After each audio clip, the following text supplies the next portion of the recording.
Our episodes deal with serious and often distressing incidents. If you feel at any time you need support, please contact your local crisis centre. For suggested phone numbers for confidential support and for a more detailed list of content warnings, please see the show notes for this episode on your app or on our website. This episode was originally released on Casefile's Patreon, Apple Premium and Spotify Premium feeds as an early bonus for our paid subscribers. These episodes are designed to be slightly shorter, allowing us to cover a broader range of cases. To receive these episodes early and ad-free, you can support Casefile on your preferred platform. The village of Horton is nestled on the edge of the rolling hillsides and grassy meadows that define the Cotswolds in southwest England. In 1984, Horton was home to about 250 residents. Most of them were farming families like the Backhouses, the owner-operators of a dairy farm called Wittenh. 43-year-old patriarch Graham Backhouse lived at the property with his wife and 2 young children. He worked on the farm full-time with the assistance of several farmhands and herdsmen. At 300 acres, Wittenh Farm was a decent size for a non-industrial operation. To walk the entirety of the farm's perimeter took at least 45 minutes. On Tuesday, April 3, 1984, one of the farmhands was conducting an inspection of Wittenhill's fence line when he came across a disturbing sight. Impaled on a fence post was a freshly decapitated sheep's head. Pinned beneath it was a handwritten note containing 2 words: "You next."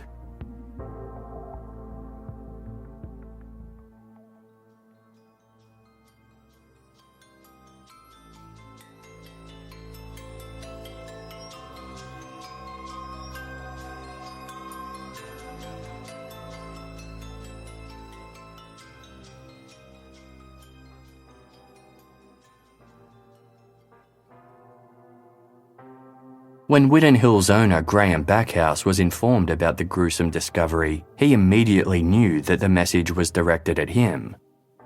Over the last few weeks, someone had made it clear they had a vendetta against Graham. It started in mid-March.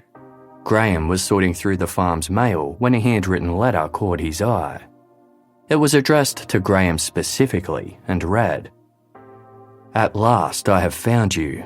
You have ruined my sister's life. Now you must pay." The sender didn't elaborate any further, nor did they reveal their identity. Graham wasn't overly concerned about the letter, as he had no idea what it could be alluding to. He threw it in the bin. Days later, the farmhouse phone rang. Graham answered the call. On the other line was a man whose voice he didn't recognise. It sounded like he was using a fake Irish or Scottish accent. The caller threatened to blow Graham's balls off before hanging up. The following week, Graham received another mysterious phone call. As soon as he heard the male voice, he could tell it was the same anonymous caller. This time, the man threatened Graham's family, referring to his wife, 37-year-old Margaret, and their children, 8-year-old Harry and 6-year-old Sophie, by name. Graham told Margaret about the letter and phone calls, but otherwise kept the harassment to himself. After the discovery of the slaughtered sheep and the explicit death threat left on their fence in April, Graham could no longer dismiss the danger. He contacted the police.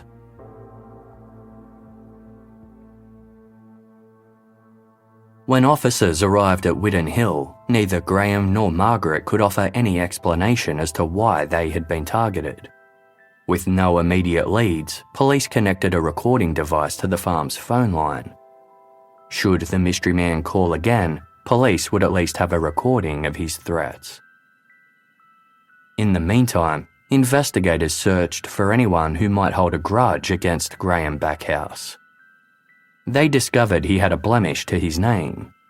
Just over 10 years earlier, Graham and his father, Bill Backhouse, were convicted of stealing 3 young cows belonging to a neighbouring farmer. The judge described the theft as disgraceful and dishonourable.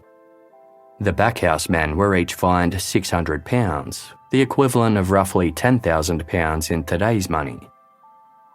However, police quickly dismissed the disgruntled farmer as a potential suspect in the recent harassment. He passed away in 1977. After Graham's conviction for theft, he spent the next decade rebuilding his reputation in Horton. Police inquiries revealed that the Backhouses were considered a typical, happy farming family who were well respected around town. 6 days after the discovery of the sheep's head, on the morning of Monday, April 9, Graham walked to the farm's mailbox. Inside was a handwritten envelope addressed only to Backhouse. Graham immediately recognised the distinctive handwriting. Inside was a letter that read, "Came twice last week, but the pigs were about." There was no name or signature at the bottom, only the words, "See you soon." Later that morning, Margaret Backhouse needed to drive into town to pick up supplies from the vet. Graham reminded Margaret that her Fiat was playing up, so she should take his Volvo instead. Margaret entered the barn next to the farmhouse where her husband kept his vehicle. She got into the driver's seat and turned the key in the ignition. A great force of energy exploded from underneath the vehicle, tearing a hole through the floor and ripping the driver's seat in half. There was blood everywhere. The tissue on Margaret's thighs and buttocks had been blown to shreds. She opened the car door and fell onto the ground, managing to crawl her way out of the barn. Michael Cleverly was driving the local school bus past Wittenh Farm when he noticed Margaret Backhouse lying on the driveway, desperately waving one hand in the air. Michael stopped his bus and dashed to Margaret's side. Schoolgirl Susan Wilkie also jumped off the bus. Susan lived on a nearby farm and knew the Backhouses. She ran through Wittenh shouting, "Graham, Margaret's had an accident." Graham emerged from the milking shed out of earshot of the blast. When he saw Margaret's injuries, he turned pale and began shaking. He ran into the farmhouse and called an ambulance before re-emerging with a blanket that he lay over Margaret. Through pain and shock, Margaret told Graham not to move or touch her. Margaret was taken to hospital with severe injuries to her buttocks, thigh and lower back. Surgeons spent 7 hours removing deeply embedded shrapnel and did their best to salvage the remaining tissue.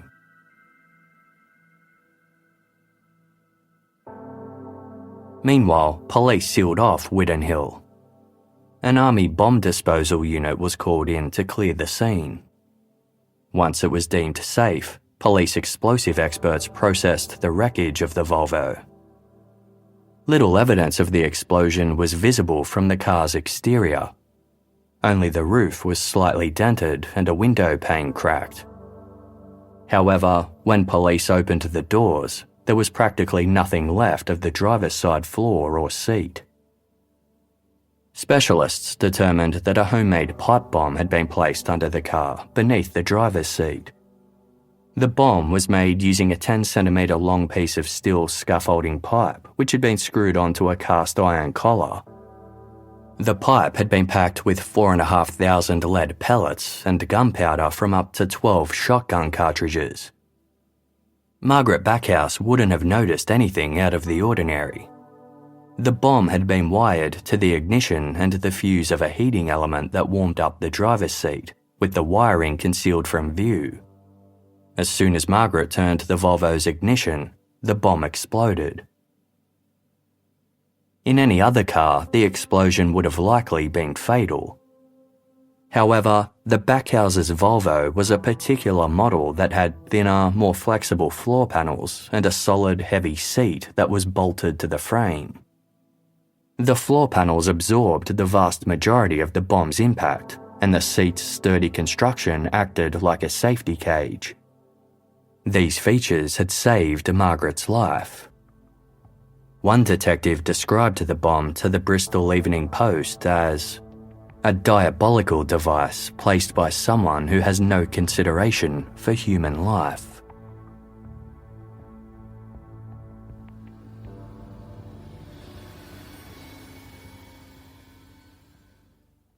Case File will be back shortly. Thank you for supporting us by listening to this episode's sponsors. Thank you for listening to this episode's ads. By supporting our sponsors, you support Case File to continue to deliver quality content.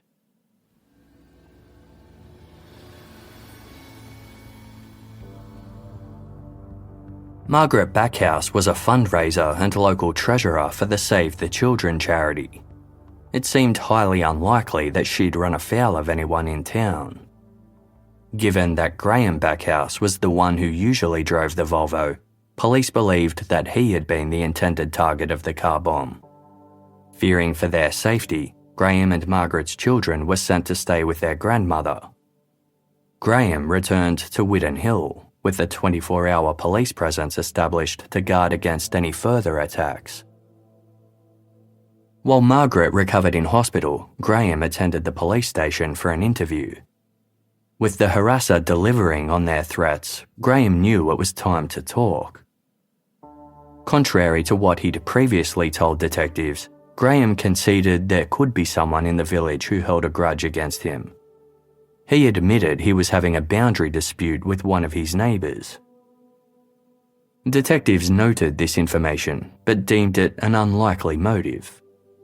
It was much more likely that the person responsible for the harassment and bomb held a more personal grievance against Graham. With a little further prodding, Graham made another confession. During the 12 years he'd been married to Margaret, he'd had multiple affairs. In the months leading up to the car bomb, he'd had a drunken sexual encounter with a woman named Caroline Hodkinson. Caroline was the wife of Graham's good friend, David, who had been the best man at Graham and Margaret's wedding. Graham admitted he'd also been having occasional sex with a 24-year-old shepherdess named Gillian Lippiatt. Gillian lived on her family's farm on the edge of Horton, which overlooked Wittenh Hill. According to Graham, the two had been casually sleeping together for the past 9 years. Graham denied having romantic feelings towards Gillian, but said he was flattered by the attention from someone half his age. Graham Backhouse's infidelity confession didn't come as a complete surprise to police. Horton was a small place. Rumours had already been circulating around town, with one local telling the Sunday Times, "We all know each other very well. Some of us too well." A lover's revenge quickly rose to the top of the list for potential motives. Detectives considered whether Gillian Lippiatt could be behind the bomb and harassment, or maybe someone in the Lippiatt family was upset about Graham's sexual interest in Gillian. Her father was one of the best and most accomplished cereal growers in the business and a popular personality in Horton.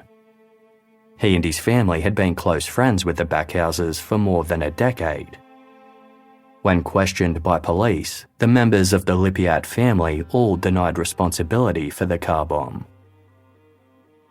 As for the suggestion that she was having a sexual relationship with Graham Backhouse, Gillian said it was a complete figment of Graham's imagination. She called it extremely distasteful and denied any such contact, saying her interactions with Graham over the years had been very limited. He occasionally helped her shear sheep or euthanize her injured animals, but nothing sexual had ever occurred between them. Unsure what to make of this, police turned their attention to the other woman Graham had admitted to being intimate with, Caroline Hodkinson.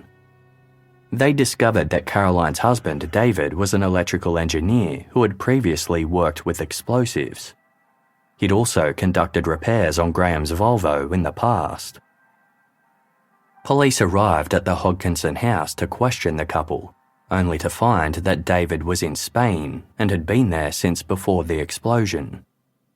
However, David's absence from the area on the day of the bomb didn't necessarily rule him out as a suspect. As soon as he returned home, he was promptly placed under arrest. David Hodgkinson was held for questioning for 2 days, but police couldn't find any evidence to connect him to the bomb, and they had no choice but to release him. 9 days after the explosion, Graham Backhouse insisted he no longer wanted the 24-hour police presence at the farmhouse. He wanted the bomber to, quote, have another go while Margaret was still in hospital and the kids were safely staying elsewhere.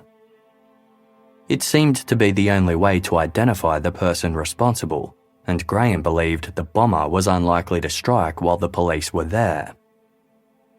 Investigators reluctantly agreed, but as a precaution, they installed a panic button onto the farmhouse phone, providing a direct connection to the police.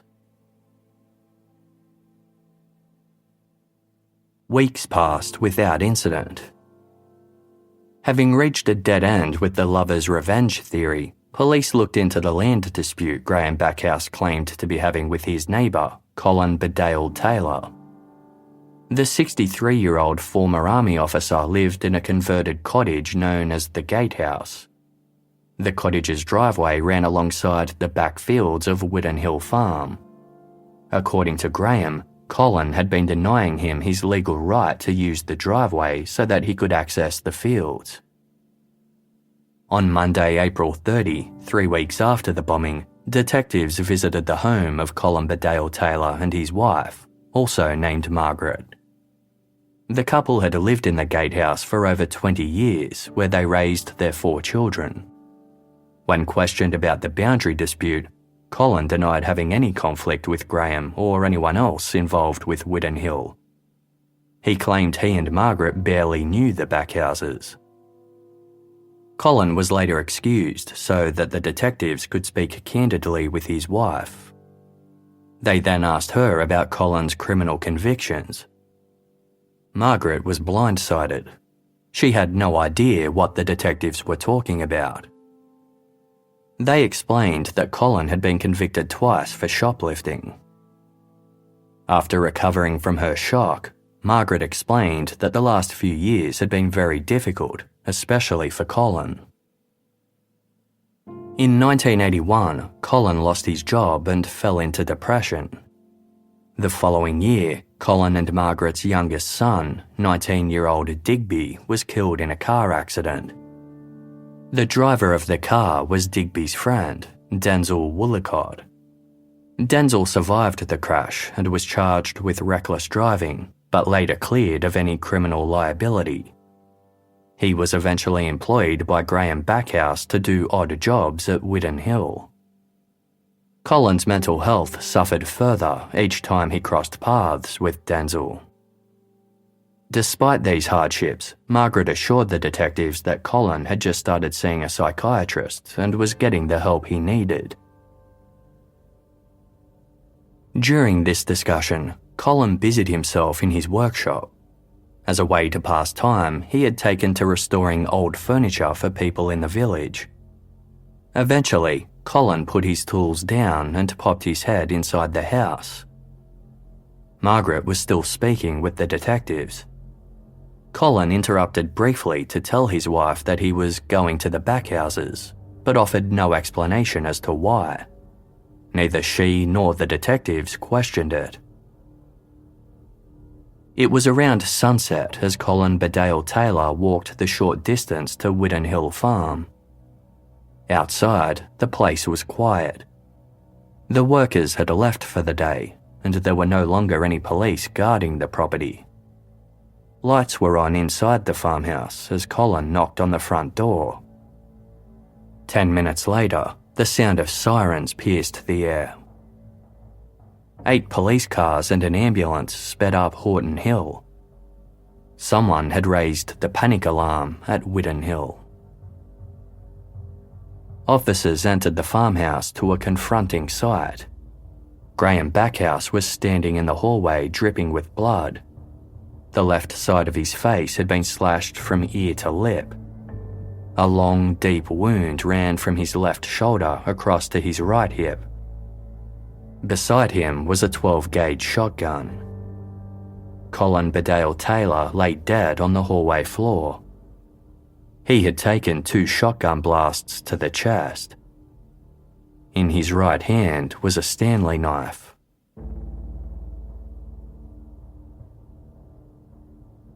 Graham was swiftly taken to hospital where he underwent surgery to close his wounds. The injury to his face alone required 50 stitches. Police kept a guard over both his room and Margaret's, while the Backhouse's children fled Horton with their grandparents to ensure their safety. When Graham was able to speak, police interviewed him at his bedside. He told them that Colin Bedale Taylor had knocked on the farmhouse door. Graham invited him inside and the two sat down at the kitchen table. At first, Colin inquired about Margaret's recovery, then asked whether Graham had any old furniture that needed repair. But the mood suddenly shifted.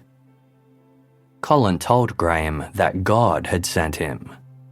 Caught off guard by his comment, Graham laughed, which angered Colin. He told Graham it was blasphemous to laugh at God and that Graham would pay for it. Colin's mood then quickly shifted again. He became quiet and calm, asking, "Why did you kill my son?" Graham told Colin that he didn't, reminding him that Digby had died in a car accident. It was then that Colin produced a Stanley knife and lunged at Graham, shouting that he was doing God's work. Colin slashed Graham across the face and chest. In shock and bleeding heavily, Graham managed to flee into the hallway. He grabbed the 12-gauge shotgun that had been leaning on the stairs and spun around to face his attacker. Graham shouted for Colin to stop, warning that he would shoot.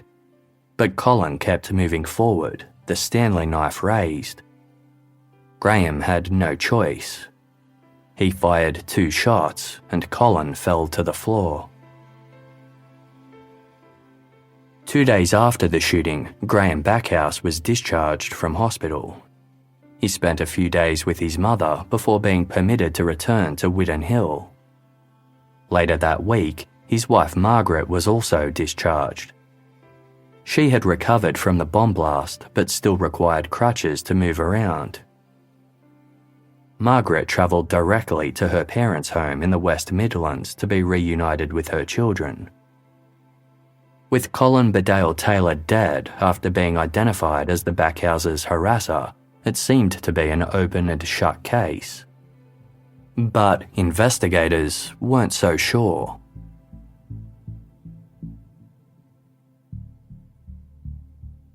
When Graham Backhouse had been recovering from his injuries, police conducted a grid search of Colin Bedale Taylor's property. As one officer was scanning the front garden, a flash of metal in the grass caught his eye. Upon closer inspection, the officer realised it was a piece of scaffolding pipe. It looked remarkably similar to the one used in the Backhouse's car bomb. The 2 pipes were examined under microscope. When compared, markings caused by a hacksaw on the end of each matched up. This provided a direct link between Colin Bedale Taylor and the bomb. But there was something about the pipe's location that didn't seem right. The grass underneath it hadn't withered, and it was barely flattened by the weight of the pipe. It appeared that the pipe had only been in the grass for a day or 2. This raised the question, why would Colin relocate the pipe 3 weeks after the bomb? And why leave it in a place where it could be so easily found? Police began to consider the possibility that Colin Bedale Taylor hadn't touched the pipe at all. He'd been framed.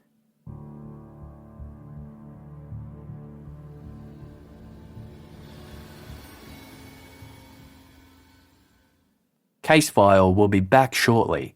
Thank you for supporting us by listening to this episode's sponsors. Thank you for listening to this episode's ads. By supporting our sponsors, you support Casefile to continue to deliver quality content.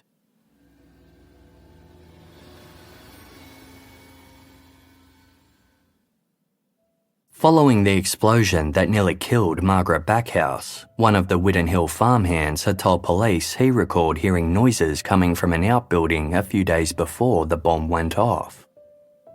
At the time, the farmhand thought he was the only person on the premises. He went to investigate the noise, only to find Graham Backhouse cutting a length of pipe with a hacksaw. Schoolgirl Susan Wilkie had been one of the first on the scene after the car bomb went off. Susan told detectives that when she ran to tell Graham that Margaret had been injured, she never mentioned anything about a bomb or an explosion. Graham couldn't have heard the explosion from the milking shed, and he didn't enter the barn at the time. Yet, when he phoned for the ambulance, he specifically told the operator that his wife had been injured in an explosion. The person who installed the car bomb had to be familiar with the particular model of Volvo. They would have also needed extended access to the vehicle in order to fit the device. Graham Backhouse ticked both of these boxes. Throughout their investigations, detectives had remained open to the possibility that Graham was involved in the attack. But there was no physical evidence linking him to the crime, and by all accounts, Graham and Margaret had a happy and loving relationship. It seemed much more likely that someone else was responsible, and as such, they directed their inquiries elsewhere.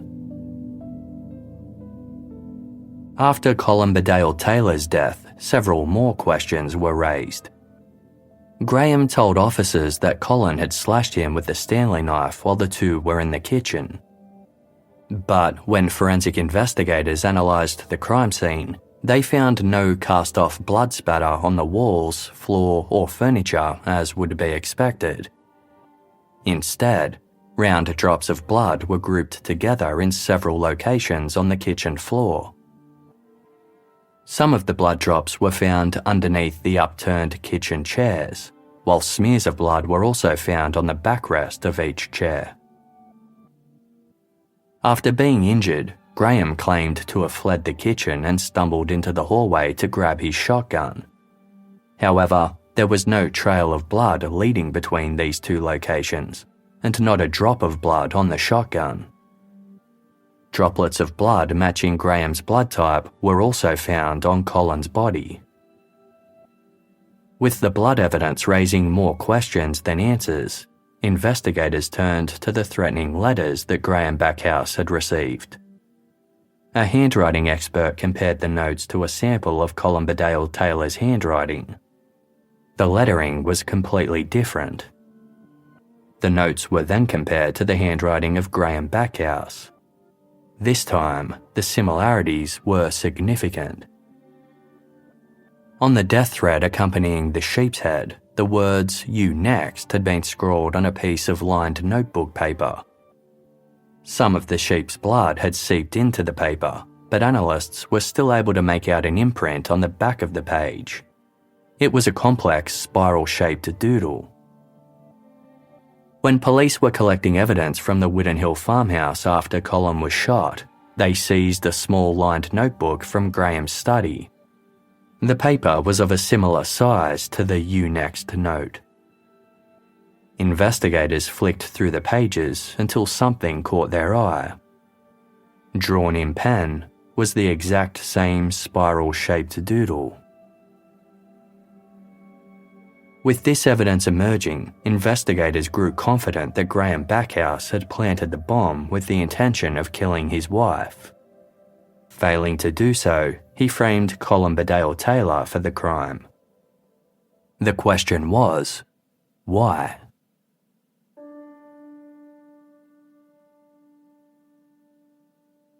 Graham's financial records revealed that he had inherited Wittenh Hill Farm from his father Bill in 1979.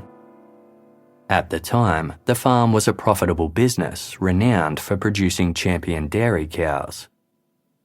In an attempt to increase the farm's revenue, Graham tried his hand at growing cereal crops on some of the excess land. But the crops were quickly ravaged by the plant disease known as take all, and the venture failed. Unlike his father, Graham was not an astute businessman. Over the next 4 years, he mismanaged the dairy farm and it began to lose money. By the end of 1983, the farm was £70,000 in debt. Graham had run it into the ground. A search of the Backhouses' personal records revealed that Graham and Margaret had recently applied to double the payout on their life insurance policies. In the event of Margaret's death, Graham stood to receive £100,000.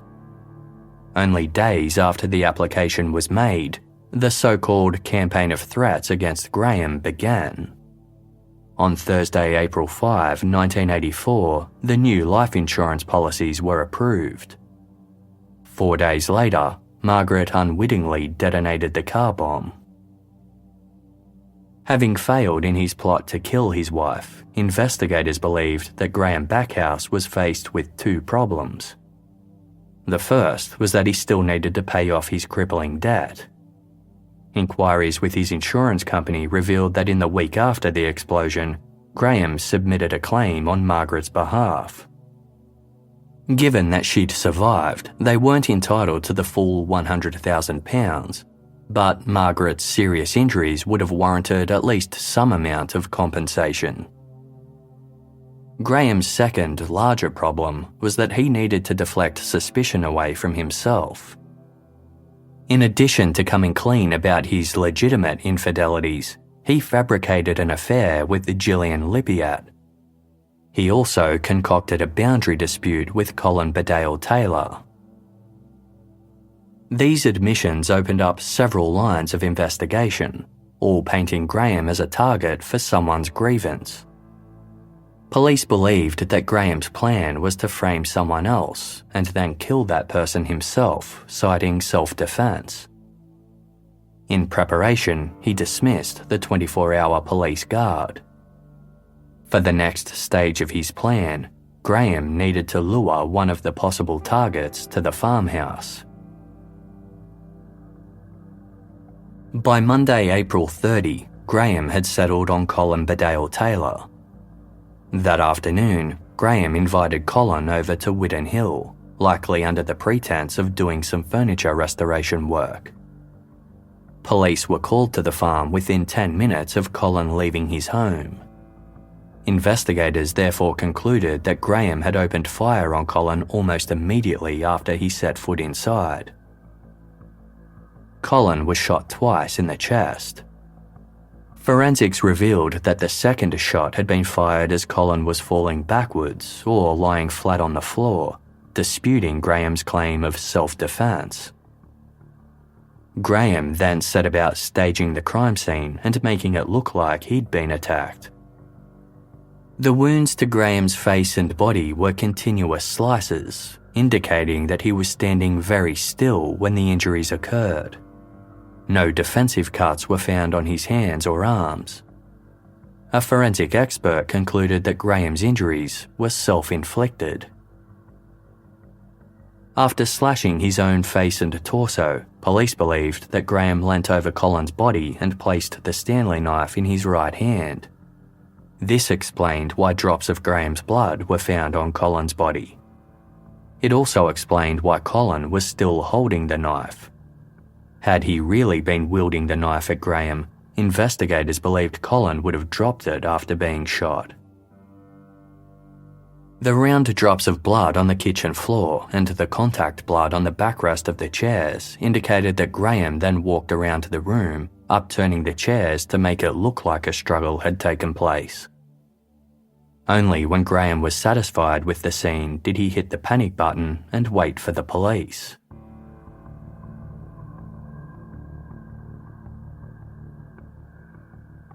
"12 days after the shooting and almost 5 weeks after the car bomb, Graham Backhouse joined his family in the Midlands for the day. When he returned home to Wittenh Hill that evening, detectives paid him a visit. Graham Backhouse was arrested and charged with the murder of Colin Bedale Taylor and the attempted murder of Margaret Backhouse. He was held in remand, awaiting trial. Shortly after, prison guards confiscated a letter addressed to local newspaper the Bristol Evening Post as it was being smuggled out of the prison. Penned by an anonymous writer, the letter read in part, "Them 3 letters in the Backhouse bomb case, I wrote 'em.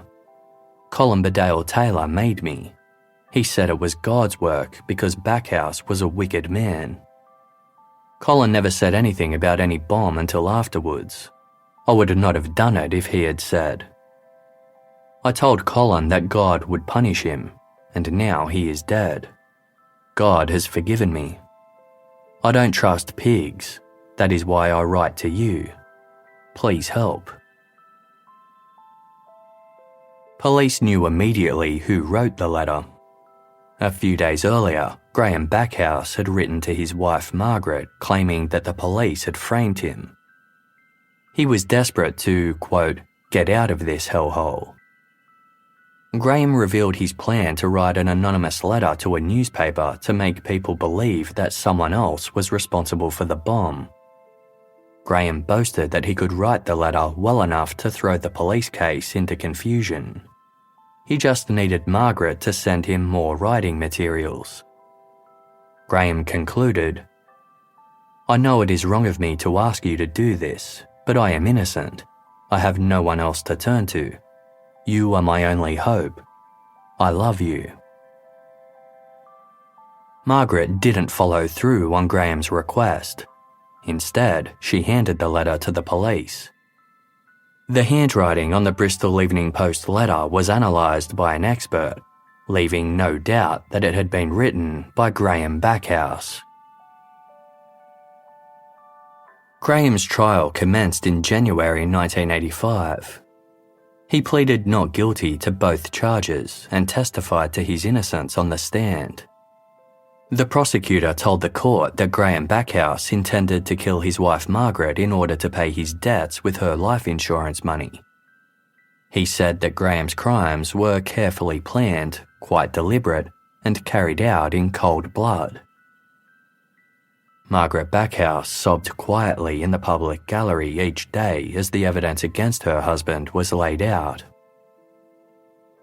Graham denied this version of events.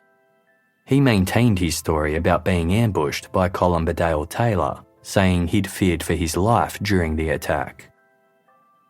In his closing statement, the prosecutor told the jury that they simply needed to decide who was the villain in the case.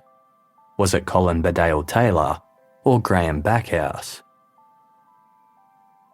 When the jury was unable to reach a unanimous decision, the judge permitted a majority verdict.